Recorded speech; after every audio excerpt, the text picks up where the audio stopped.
du fay TVA président Macky Sall wax Daouda Diallo ne ko defal ko exonération fiscale te lii benn misaal dong la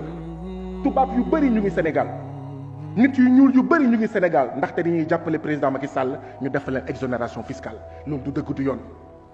Monsieur le ministre est-ce que mun nga ma wax exonération fiscale bii may wax ni mu toll ak ndax yow bi nga remplacer Abdoulaye Daouda Diallo da nga ko dindi wala da nga ko continuer xeet yu mel nii moo tax ay communes yu bëri ci Sénégal yu mel ni Boutoupa Camaracounda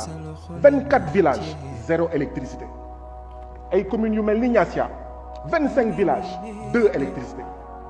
ay communes yu mel ni Enampor 19 villages 2 électricité département lëm bu mel ni Médina Yoro Foulah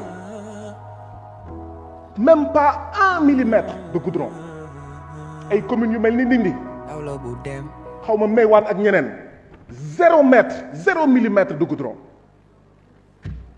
lii la ñu wax ne fekk jeexu fi budget yi budget dóorkat la budget tappalekat la du budget yërmande ci askan wi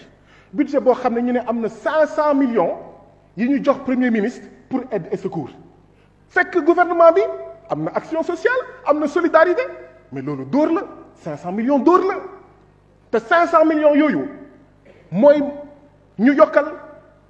agent de sécurité de proximité yi ASP ku ci nekk fukki junni ci sa payoor fekk jamono jooju ay auxiliaires de police bu ñuy nelaw ñoom ñoo tax ñu ngi leen di fay 90 000 lii la ñu wax ne moo war a jeex ci Sénégal ma ne du ma voté budget boo xam ne budget tappale la dañuy jël ay militants jox leen HCCT jox leen xawma mais conseil économique social et environnemental budget bii budget bàkkaar la budget musiba la budget copain la budget coquin la alors monsieur le ministre yaa ngi def ay exonération fiscale ku ci mel ni Idan Perez ak ñeneen jamono jooju Sénégal mu ngi fay bés bu nekk 4,7 milliards ci bor jamono jooju Sénégal mu ngi fay weer bu nekk 141 milliards de bor fekk mu ngi exonéré mu ngi may ba pare naan béykat sàmmkat néew di doole ouvrier fay leen l'impôt loolu du dëgg du yoon du dëgg du yoon fi may daanelee nag mooy yaa ma ko gën a xam monsieur le ministre 2345 milliards ci 6400 milliards mooy bor bi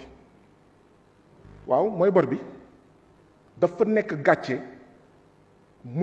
waruñu mën a nangu ñuy dem di lebi ay bor fekk ñuy def ay cadeaux fiscaux fekk ñuy jot ay exonération fiscale ay tubaab ak ay nit yu ñuul yoo xam ne ñoo gën a am xaalis foofu téeméeri junni yoon béykat sàmmkat ak ñoom seen lii daal laa amoon li may wax di wax sama mbokk assemblée nationale yi on va voter mais xaalis bi ñuy voter assemblée nationale c'est pas pour jox Total ak Shell jërë ngeen jëf. Merci cher collègue.